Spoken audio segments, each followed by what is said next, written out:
자, 따라하십시다. 오직, 더 크게, 오직 누구만 보이더라? 예수만 보이더라. 아멘. 네, 오늘의 제목입니다. 오늘 성경에 있는 그대로입니다. 오늘 오직 예수만 보이더라. 우리가 신앙의 길을 걸었고 또 인생을 살아가는 동안에 우리의 믿음의 중심, 삶의 중심이 어디에 있어야 하는지를 잘 가르쳐주는 그런 본문입니다.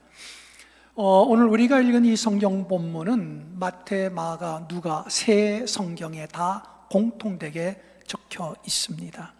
조금씩 표현은 조금 다르지만 큰 줄거리는 똑같아요. 그런데 오늘 이 본문을 우리가 흔히 얘기하면 예수님의 변화된 모습, 변화산의 모습이거든요. 근데 우리 기독교 절기로 보면 오늘이 변화주일이에요. 한번 따라합시다. 변화주일. 예, 오늘이 주현절 마지막 주일인데 이 날을 기독교에서는 변화주일이라고 해요. 그래서 오늘 이 말씀을 함께 나누게 됩니다. 변화주일, 예수님께서 제자들과 함께 산에 올라가셔서 거기 있는 동안에 예수님이 호련히 변화된 모습, 그 이야기를 적은 거예요. 근데 요 토막이 있으면 이 마태, 마가, 누가 세 개 복음을 공관복음이라고 해요. 한번 따라 할까요? 공관복음. 예, 공관복음이라는 건 한자인데 공통된 관점에서 기록된 성경이라는 거예요. 그러니까 사복음서가 있잖아요. 마태, 마가, 누가, 요한이 있는데 마태, 마가, 누가만 공관, 같은 관점에서 보았고 요한복음은 세계와 결이 조금 달라요. 그러니까 같은 관점은 아니고 좀 더 다른 관점에서 본 것이 요한복음이에요. 그래서 이 세 가지 본문, 세 가지 성경의 요 내용이 거의 공통적으로 보여지고 있는데 요 변화주일, 변화된 모습의 이야기 앞과 뒤의 사건도 세 성경은 똑같아요. 그러니까 예수님이 변화되신 변화산의 이야기 바로 전에 무슨 얘기가 있는가 하니까 가이사라 빌립보에서 유명한 신앙 고백, 베드로의 고백이지요. 주는 그리스도시요 살아계신 하나님의 아들입니다. 이게 마태, 마가, 누가 세 개 똑같이 기록되어 있어요.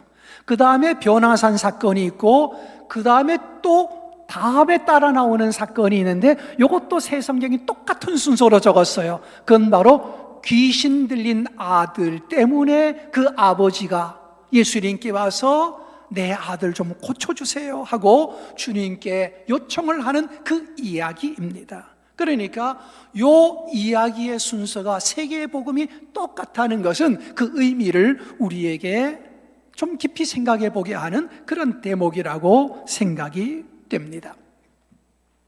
예수님께서 베드로, 야고보, 요한 세 제자를 데리고 기도하러 산으로 올라가셨어요. 그럼 이 산이 어딜까? 이건 성경이 얘기하고 있지는 않지만 대부분의 학자들은 추측이 가능한 걸로 보고 있어요. 뭐냐면 베드로의 신앙 고백이 먼저 있었다고 그랬죠. 이건 가이사라 빌립보에서의 고백이에요. 요거는 이스라엘의 제일 북단에 있어요.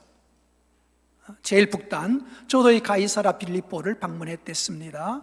가이사라 빌립보 성지순례 가면 거기 방문하는데 이 가이사라 빌립보 거기에서 베드로의 신앙 고백이 있었고 그리고 성경에 기도하러 산으로 갔다고 했는데 다른 성경에는 높은 산이라고 되어 있어요. 그러니까 산은 산인데 좀 높은 산이 어딜까 하면 가이사라 빌립보에서 제일 가까운 높은 산은 헤르몬산입니다. 한번 따라할까요? 헤르몬산. 예, 구약에는 헐몬 이렇게도 나오는데 대부분 성경은 헤르몬 이렇게 적습니다. 헤르몬산이에요. 헤르몬산은 백두산보다 조금 높아요. 그러니까 백두산도 2744잖아요. 굉장히 높아요.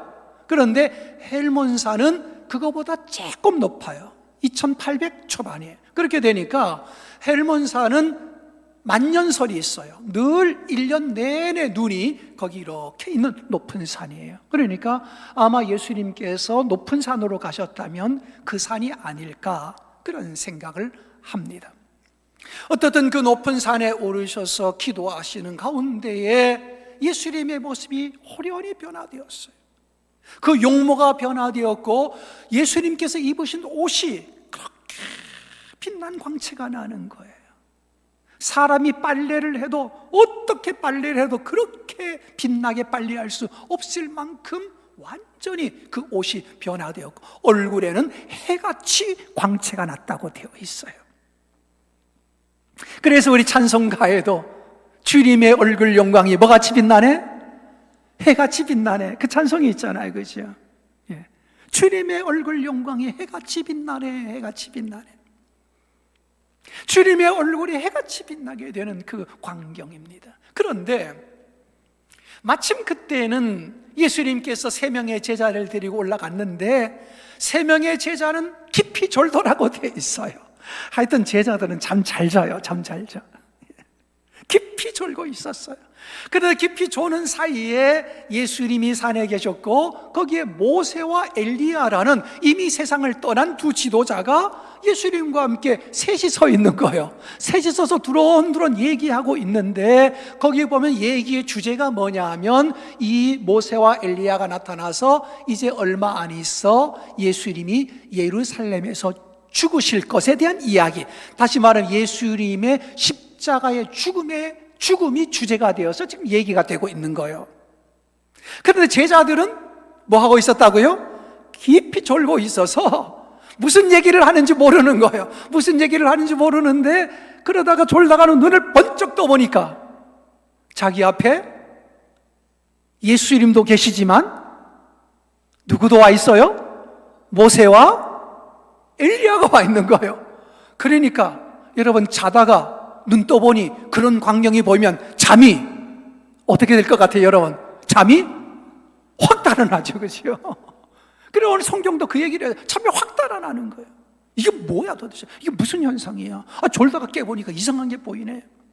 잠이 확 달아났습니다.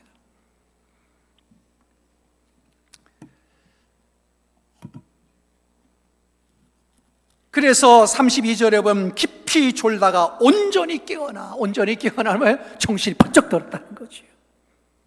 그래서 가만히 보니까 세 분이 서서 얘기하는 거예요. 그런데 뭔 얘기를 하고 있었는지 졸았으니까 못 들은 거예요. 그러니까 베드로가 거기서 이렇게 세 분이 얘기하다가 모세와 엘리야가 이제 돌아서서 가려고 하니까 베드로의 입장에서는 야, 이렇게 놀라운 광경을 보았는데 두 분이 사라지려고 하네? 그러니까 얼른 얘기하지요. 예수님, 여기에다가 초막 3개를 지읍시다. 그래서 하나는 모세가 사는 집, 하나는 엘리야가 사는 집, 하나는 예수님이 사는 집, 3채를 여기다 지읍시다. 그리고 우리가 여기서 삽시다. 여기 뿌리 박고 여기서 지냅시다. 이런 얘기를 해요. 그런데 오늘 성경은 얘기했죠. 자기가 무슨 말을 하는지 알지도 못하고 얘기하는 거예요. 오늘 성경은 그 얘기를 했어요. 베드로가 지금 말하긴 말하는데 자기가 무슨 얘기를 하는지, 이 상황에 맞는 얘기인지 안 맞는 얘기인지 그것도 모르고 얘기하고 있다고 성경은 적어 놓았지요. 그런데 이 2명의 사람은 모세와 엘리야는 구름 속으로 들어가는데 다른 성경에 보면 광채가 나는 구름이라고 했어요. 그러니까 아마 시내산에 임했던 그 불기둥, 구름기둥과 불기둥 같은 그런 모습이 아니었을까 생각이 됩니다. 그런데 이게 사라지면서 하늘에서 소리가 납니다. 이는 내 사랑하는 아들이다. 너희는 그의 말을 들어라.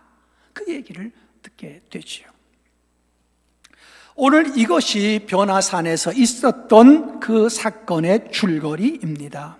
저는 이 이야기를 왜 하나님께서는 성경에 기록하셨고 또 앞뒤의 이야기들은 왜 새 성경이 똑같은 순서로 이 이야기를 적어 놓았을까 하는 것을 우리는 좀 생각해 볼 필요가 있습니다. 오늘의 설교 제목이 뭐라고요?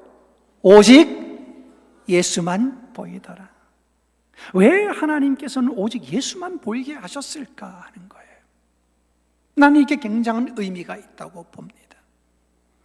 모세는 율법의 대표자입니다. 구약은 율법의 시대죠. 그러니까 율법의 대표하면 누구나 다 말하길 그건 모세예요. 따라하십시다. 율법의 대표 모세. 율법의 대표는 모세예요. 그 다음에 선지자의 대표는 오늘 성경은 엘리야라고 표현하는 거예요. 그러니까 율법의 대표, 그 다음에 선지자의 대표격인데, 여러분 신약 성경의 이야기를 하지만 사람들이 그러죠. 엘리야가 다시 와야 한다고 성경에 말했는데, 이러니까 예수님께서 엘리야가 다시 왔다 그러시잖아요. 그죠? 그러면 다시 온 엘리야는 누구예요? 예? 누구를 다시 온 엘리야라고 표현하는 거지요? 세례 요한입니다. 예수님께 세례 요한이라고 했어요. 그러니까 이 이야기를 잘 보게 되면 율법의 대표입니다. 모세입니다. 그러나 예수가 오셨습니다. 예수가 오시면서 율법의 시대는 끝이 나고 복음의 시대, 은혜의 시대가 온 거예요. 그 다음에 엘리야는 선지자의 대표인데, 엘리야가 과연 다시 온 게 누구냐 하면 세례 요한이에요. 세례 요한은 누구예요? 예수님의 신발끈도 풀고 메고 할 수 없을 만큼 예수님과 비교하면 한없이 낮은 존재, 예수님의 길을 예비하고 사라질 존재, 그게 바로 세례 요한이지요. 그래서 세례 요한은 자기가 알았어요. 나는 물로 세례를 주지만 내 뒤에 오시는 분은 성령으로 세례를 끌사 나랑은 차원이 다르다는 거예요. 그러니까 예수가 오시면 율법의 시대가 끝이 나고 세례 요한은 와서 하는 일이 그저 예수만 드러내고 사라지는 게 세례 요한이니까 오늘 여기서 모세와 엘리야가 사라지는 것은 당연합니다. 그것을 이야기하는 거예요. 그러니까 오늘 여러분과 제가 신앙생활을 할 때 모세에게도 도움받고 엘리야의 이야기를 해도 은혜를 받지만 결국 구원은 예수로다. 아멘. 구원은 오직 예수로 받는 거예요. 우리가 성경에 있는 수많은 신앙의 인물들 속에서 도전을 받아요. 그렇지만 구원을 받는 것은 예수 외에는 없어요. 율법으로 구원받을 수가 없어요. 아멘. 율법으로 구원받을 수, 다시 말하면 모세로 구원이 없다는 거예요. 그 다음에 물로 세례를 받는다는 것으로 해결되지 않아요. 우리의 죄와 악은 예수의 보혈로, 성령의 세례로지 물 세례 받는다고 되는 게 아니에요. 그게 바로 세례 요한의 한계지요. 그러니까 이 한계를 뛰어넘는 게 누구냐? 예수 그리스도예요. 그래서 오늘 이 이야기를 우리가 가만히 보게 되면 좀 우리 현실 속에서 좀 생각을 좀 해보려고 하고, 오늘은 특별히 어제가 3월 1일 뭐 했던 날이에요? 3월 1일이면 독립 만세를 외쳤던 날이지요. 독립을 이루고자 했던 우리 선조들의 그 무장하지 않은 그런 이제 자유의 선언, 이것이 바로 우리 대한민국의 역사 속에 있었는데, 저는 오늘날 우리의 시대, 이 세계적인 이런 현상을 보면서 이 변화주일의 의미가 왜 이렇게 중요한지를 한번 얘기를 하고자 합니다.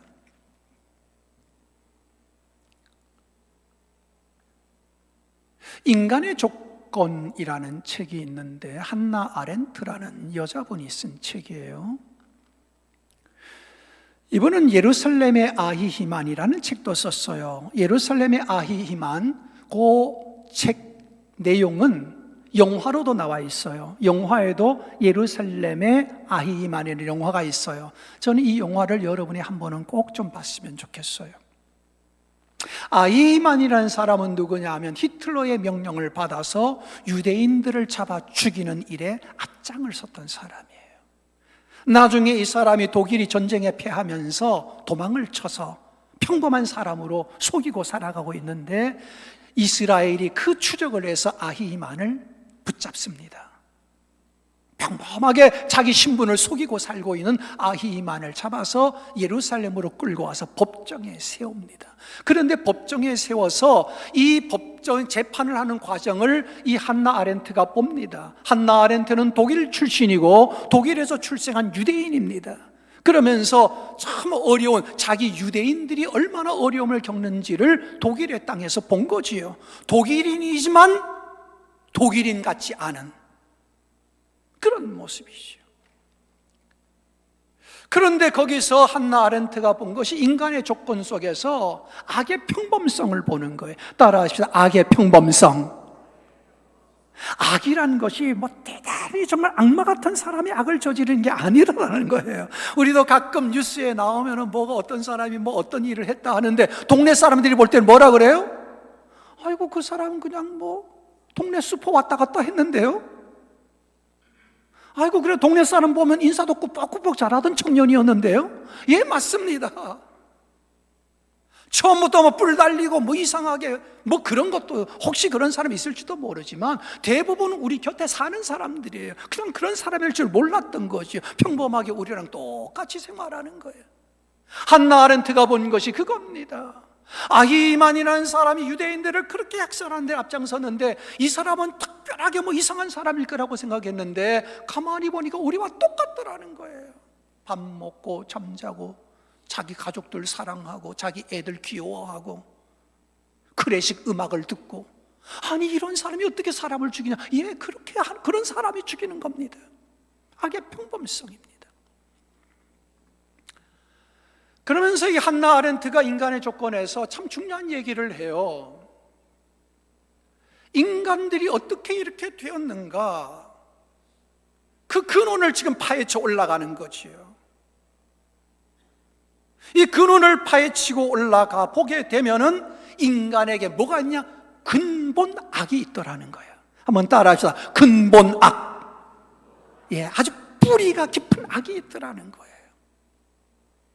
요걸 뭘로 받는 거 하니까 인간 중심주의로 봤어요. 따라합시다. 인간 중심주의.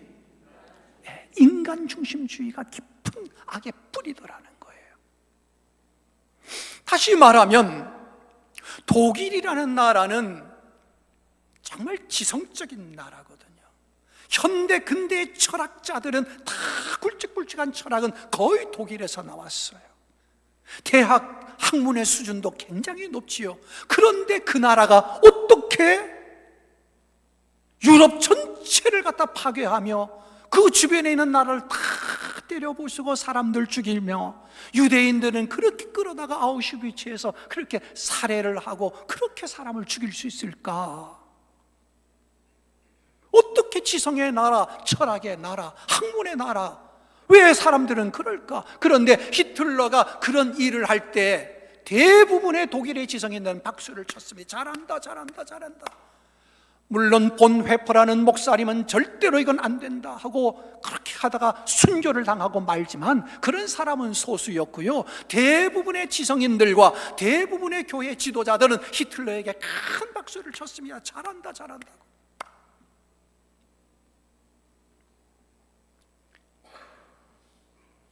히틀러 중심이지요. 여러분, 오늘날의 세계도 비슷하다고 봐요. 우리나라는 어떻게 일본에 의해서 이렇게 고통을 당했는가? 비록 36년 만에 다시 나라를 되찾기는 했지만 여러분, 일본이라는 나라가 어떻게 이렇게 우리 한국, 중국, 동남아 쪽을 이렇게 많이 점령하고 수많은 사람들을 죽이고 감옥에 가두고 이런 나쁜 짓을 했을까? 황제 중심이죠. 천황 중심입니다.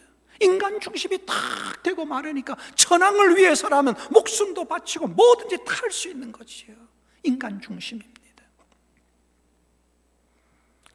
일본은 황제 천황 중심, 독일은 히틀러 중심이었죠. 여러분, 우리가 살고 있는 이 땅에서도 저 북한 땅은 내가 볼 때 인간 중심이에요. 철저히 전에는 김일성 중심, 김정일 중심, 이제는 김정은 중심이에요. 인간 중심이에요. 그래서 인간 지도자가 뭐라고 하는 대로 밑에서는 다 그대로 하는 거예요. 생각할 필요가 없어요. 위에 생각은 위에서 하고 우리는 하라는 대로만 하면 된다. 이러다가 자꾸 이렇게 안 좋은 일들, 나쁜 일들이 일어나는 것이죠. 저는 그런 의미에서 요즘에 우리 세계를 보면서 굉장한 우려를 생각합니다. 지금 세계의 강대국들의 통치자는 거의 약간 독재성을 띤 지도자들이 지금 나라를 걸머쥐고 있는 것이 현실이에요. 민주적이지도 상식적이지도 않은 것들이, 그런 것들이 가장 위에서 통치를 하게 되는 시대 말이지요. 러시아가 그렇지 않습니까? 중국이 그렇지 않습니까? 뭐 트럼프는 어떡할지는 모르지만 정말 우리가 생각할 때는 기상천외한 그런 일들을 눈 하나 깜짝 안 하고 할 수 있는 사람입니다. 어떻게 보면 점점 강력한 독재자를 추앙하고 그런 자들을 흠모하는 사회로 가고 있지는 않는가? 우리 국가는, 대한민국은 또 어떨 것인가 하는 고민을 깊이 해보는 것이지요. 여러분, 인간 중심적 사회는 인간을 파괴하고 맙니다. 눈 하나 깜짝 안 하고 사람들을 죽이고, 눈 하나 깜짝 안 하고 사람들을 감옥에 보내고, 내 편이 아니면 다 망가뜨리고 파괴하는 것이 인간 중심주의입니다. 그래서 예수만 보여야 하는 것입니다. 예수는 누구십니까? 자기를 십자가에 못 박는 자들까지도 그들의 죄를 용서해 달라고, 그들을 한없는 사랑으로 품어주신 분이 예수시지요. 그러니까 오늘 이 세계의 구원은 어디서 오느냐? 인간 중심의 지도자에서 오는 것은 아니라 예수의 정신, 이 특별히 예수의 사랑의 정신, 십자가의 자기 희생의 정신, 이거야말로 인류가 살아갈 길이다, 인류 구원의 길이라는 것입니다. 한나 아렌트는 인간의 조건이라는 책에서 인간의 조건의 1번이 뭐냐? 인간이 살아가는 조건의 첫 번째는 지구다 했어요. 지구다. 여러분, 사람이 살아가는 조건의 첫 번째가 뭐라고요? 지구예요. 인간은 태어나서부터 지금까지 역사 속에 지구를 떠난 적이 없어요. 지구가 인간의 삶의 첫 번째 조건이에요. 하나님이 사람을 창조하사 땅에 살게 하셨어요. 이것이 인간의 조건이에요. 한나 아렌트는 그렇다고 너무 당연하지만 그렇게 보았어요. 그런데 한나 아렌트가 본 것이 있어요. 인간은 하나님이 창조해 주신 이 땅 인간의 조건을 이제는 다 파괴해버리고 여기서 떠나려고 한다는 거지요. 이주의 계획입니다. 여러분, 지금 지구의 멸망이 얼마 안 남았다고 학자들이 많이 얘기해요. 기상이변들이 계속 일어나고 있잖아요. 이건 점점 가속화될 것입니다. 걷잡을 수 없는 기상의 변화가 일어날 겁니다. 이미 그건 우리나라에도 기상의 변화가 많이 들어왔습니다. 제가 전에 사역하던 예산에 보면은 거기가 다 사과 고장이에요. 이제는 사과 농사 안 된다는 거예요, 거기가. 지금 사과 농사가 다 이제는 강원도 북쪽으로 올라왔어요. 이제는 강원도 쪽도 안 되고 저 북한으로 올라갈지도 몰라요. 기상의 이변이지, 변화가 일어나는 거지. 그래서 인간들이 이제는 지구상에는 더 이상 인간이 살 수 없다고 해서 유명한 물리학자들, 또 미래학자들, 또 뭐 돈 많은 사람들이 자꾸 생각하는 게 뭐냐 하면 인간 이주 프로젝트예요. 가장 가능성이 있는 것이 화성 이주 프로젝트입니다. 이제 지구를 버리고 떠나자는 겁니다. 떠나야 인류는 살지, 지구에 있어서는 인류가 멸망할 수밖에 없다. 왜요? 자기네들이 자기가 사는 조건을 인간이 다 파괴해버린 것이요. 그러니까 여러분, 지구는 누가 창조했느냐? 하나님이 창조하셨고, 인간이 사는 조건을 여기에다가 누가 살게 하셨느냐? 하나님이 살게 하셨어요. 그런데 인간은 이제 하나님이 살게 하신 이 조건을 우리가 스스로 다른 곳에 만들어서 이주를 하려고 한다는 거지요. 이게 한나 아렌트가 보는 거예요. 결국 인간은 지구를 파괴하고 떠나고야 말 것이다. 이게 바로 하나님의 창조에 대한 거부입니다. 하나님의 명령에 대한 인간의 거부입니다. 하나님이 살게 하신 곳에 살지 않겠다고 하는 인간의 결단인 것이지요. 저는 그래서 어떤 의미에서 아담과 하와가 선악과를 따먹고 추방되잖아요. 근데 어떤 사람은 이것을 조금 다른 시각에서 보아요. 선악을 알게 하는 나무 열매를 먹고 하나님께서 추방해 버리잖아요. 나가라. 그렇게 해서 에덴 동산에서 쫓겨납니다. 근데 어떤 분들은 이거를 조금 더 다르게 생각하는 거지요. 그럼 왜 인간이 그걸 따먹었을까? 물론 성경에는 탐욕과 교만, 하나님과 같아지려는 교만이라고 생각할 수도 있지만, 어떤 분은 뭐라고 얘기하는 거 하니까 인간은 스스로 하나님이 계신 에덴 동산을 벗어날 방법이 무엇인지 찾았을 것이다. 어떻게 하면 하나님의 통치를 벗어날까? 어떻게 하면 이 땅에서 벗어나서 좀 살아볼까? 탕자가 아버지 집을 떠나듯이 인간은 그걸 궁리하다가 떠날 방법 하나를 찾았을 것이다. 저걸 먹어버리자. 그리고 스스로 그 땅을 벗어나는 길을 찾았을 것이다. 이렇게 보는 시각도 있습니다. 그런지는 모르지만 어떻든 언젠가 인류는 어떻게 합니까? 지구를 떠나자. 하나님이 살라고 하는 이 땅을 우리가 다 떠나버리자. 왜요? 지구를 떠나는 순간에 어떻게 됩니까? 하나님께서 살라고 하신 명령은 어기는 거죠. 이제 하나님 없는 우리가 스스로 우리의 운명을 개척하는 그런 길로 가자는 것입니다.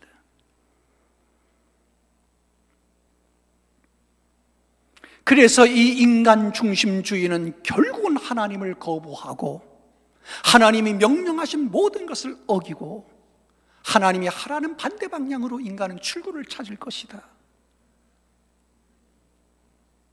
그래서 그 인간들은 점점 악을 행하게 될 것이다. 그런데 그 악이 너무 생활 속에 평범하게 뿌리내리게 되는 그런 현상이 생길 것이다. 이게 한나 아렌트라는 철학자가 본 그런 시각인 것입니다. 그래서 오늘 이 시대에 우리의 사회를 가만히 보게 되면 그렇습니다. 화성 이주 프로젝트를 가만히 저도 한번 찾아보니까 2050년쯤이면 거기 식민지를 개척하지 않겠나 하는 그런 희망적인 그런 이야기도 있습니다만 어떻든 지금 전 세계는 약간 독재형 지도자를 흠모하고 그런 지도자가 나타나기를 갈망하는 그런 시대적 경향을 가지고 있는 것 같습니다. 다시 말하면 인간 중심주의가 굉장히 강한 거지요. 아무개 중심으로, 히틀러 중심으로, 푸틴 중심으로, 시진핑 중심으로, 김정은 중심으로 그 외의 것은 아무것도 없는 사회, 그것이 굉장한 악으로 가는 사회가 될 것이라는 거죠. 그래서 여러분, 기독교는 인간 중심이 아니라 예수 중심이어야 돼요. 인류의 미래도 인간 중심이 아니에요. 모세가 걸출한 지도자지만 모세는 예수 앞에서 사라져줘야 되는 거예요. 엘리야가 어마어마한 영성으로 하늘에 불을 내리는 그런 사람이었지만 그도 예수 앞에서 사라져줘야 되는 거예요. 그런데 그 사라지는 존재를 베드로는 끝까지 붙잡으려고 했거든요. 그렇죠? 모세도 붙잡아 놓으려고 하고 엘리야도 붙잡아 놓으려고 하고, 그런데 하나님은 그들을 퇴장시키시는 거예요. 왜요? 인간의 미래 앞에는 예수님만이 구원이고 예수 한 분이면 족하다는 거예요. 따라합시다. 예수 한 분이면 족합니다. 구원도 예수 한 분이면 족한 거예요. 인류의 미래도 예수님의 사랑 하나면 되는 거예요. 아멘. 이것 하나가 오직 예수만 보이고 오직 십자가만 보이고 오직 예수님이 사랑하셨던 사랑의 방법만 보인다면 여기에 구원이 있는 것이다. 그래서 우리나라도 일제에 억압을 받으며 어려운 시기를 보냈지만 지금도 이 땅에는 수많은 나라들, 수많은 지역들에서 인간이 인간 위에 굴림해서 사람들을 인격적으로 말살하고 함부로 하는 그런 국가들 전 세계적으로 많죠. 아프리카에도 그런 세력들이 많고 지금 전 세계적으로 많고, 이런 암울한 세계 속에서 인류의 살 길은 오직 예수다. 오직 십자가와 예수님의 사랑 이외에는 희망이 없다. 화성으로 이주할 계획을 세울 게 아니라 지금은 다시 예수님의 사랑을 회복할 때고 이 땅에 하나님의 나라가 이루어지이다. 이 땅에 하나님의 나라를 건설해 나가는 이 목적을 세우는 것이 훨씬 더 성경에 부합하는 것이 아닐까. 그래서 여러분과 저도 국가를 경영하는 사람은 아니지만 내 가정에서, 이 교회에서 아버지의 뜻이 이루어지이다. 아버지의 나라가 임하소서. 여기서부터 아버지의 나라 통치가 임하고 주님 중심의 가정, 예수 그리스도 중심의 교회, 그렇게 되는 은혜가 있기를 간절히 축원합니다. 기도드리겠습니다. 하나님 아버지,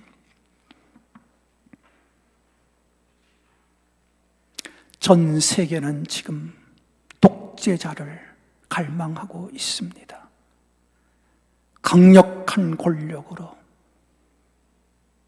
국민들을 이끌어줄 지도자를 필요로 합니다. 인간 중심의 세계 질서가 개편되고 있습니다. 어디로 갈지 어떻게 튈지 알지도 못하는 암담한 미래입니다. 여호와여, 이럴 때 하나님 오직 구속한 주만 보이는 예수의 정신이 실현되는 인류가 되기를 원하며, 예수 그리스도의 십자가와 예수 그리스도의 보혈, 예수 그리스도의 사랑과 삶이 표준이 되게 하여 주시옵시고, 우리들에게는 오직 구속한 주만 보이는 은혜의 믿음이 되게 하여 주시옵소서. 지금 세계는 참 많은 어지러움을 가지고 있고 질서가 어떻게 될지 알지도 못합니다. 대한민국 또한 지금 어디로 가고 있는 것인지 우리도 우리 스스로 가늠하기 어려운 혼돈 속으로 들어가고 있습니다. 여호와여, 세계와 함께 대한민국을 긍휼히 여겨주시고 이 나라를 주님의 주권으로 통치하여 주시옵시고, 하나님의 말씀이 중심이 되는 나라, 하나님을 경외하는 민족이 되게 하여 주시옵소서. 이 서울 땅이 예수의 서울이 되게 하여 주시옵소서. 예수님의 이름으로 기도드립니다. 아멘.